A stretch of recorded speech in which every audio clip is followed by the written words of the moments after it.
నమస్తే అండి, మా ఇంటి పాఠశాలకు స్వాగతం. ఈరోజు స్పెషల్ రెసిపీ డాబా స్టైల్లో కాజు పన్నీర్ కర్రీ. ముందుగా స్పెషల్ మసాలా తయారు చేసుకుందాం. మిక్సీ జార్లో ఆనియన్స్, జీరా తీసుకున్నాను, ధనియాలు, అల్లం వెల్లుల్లి పేస్ట్, ఇంట్లో చేసుకున్న గరం మసాలా, అలాగే గసగసాలు,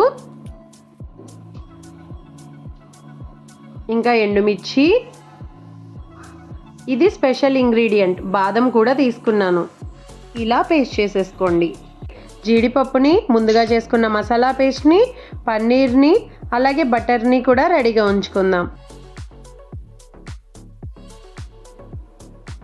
2 టేబుల్ స్పూన్ ఆయిల్ వేసుకోండి. 2 టేబుల్ స్పూన్ బటర్ వేసుకుని జీడిపప్పుని వేసుకుని ఎర్రగా ఫ్రై చేసుకోండి. ఇలా ఎర్రగా మారిన తర్వాత తీసి పక్కన పెట్టేసుకోండి. ఇప్పుడు అదే బటర్లో పన్నీర్ కూడా వేసుకుని పచ్చివాసన పోయేటట్టు వేయించుకోండి. ఒక 5 మినిట్స్ వేగిన వెంటనే వాటిని తీసేసి పక్కన పెట్టేసుకుందాం. ఇప్పుడు అదే బటర్లో పచ్చిమిరపకాయ చీలికలు, దాంతోపాటు కరివేపాకుని కూడా వేసుకుని బాగా వేయించుకోండి. మనం ముందుగా చేసుకున్న మసాలా పేస్ట్ని ఇప్పుడు ఈ బటర్లో వేసుకోవాలి. ఇలా ఒక 5 మినిట్స్ బాగా వేగాలి. తర్వాత ఇందులో పసుపు, సాల్టు, అలాగే కారం కూడా వేసుకుందాం.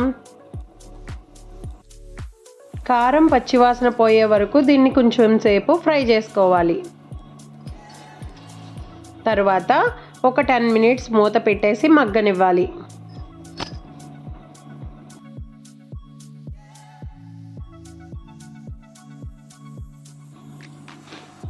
ఇలా బాగా వేగిన తర్వాత దీనిలో మనం ముందుగా వేపుకున్న జీడిపప్పు, ముందుగా వేపుకున్న పన్నీర్ ముక్కల్ని కూడా వేసుకుందాం. ఇలా బాగా వేగిన తర్వాత 1/2 గ్లాస్ వరకు వాటర్ వేసి చిన్న మంటలో పెట్టుకుని కాసేపు మగ్గనివ్వాలి. ఒక 10 మినిట్స్కి ఆయిల్ ఇలా పైకి తేలుతుంది చూడండి, అంటే కూర అయిపోయినట్లే. ఇక మనం కొత్తిమీర వేసుకుని సర్వ్ చేసేసుకోవచ్చు. ఇది చపాతీలోకి కానీ రైస్లోకి కానీ పర్ఫెక్ట్ కాంబినేషన్. కన్ఫామ్గా ట్రై చేయండి. Thank you for watching.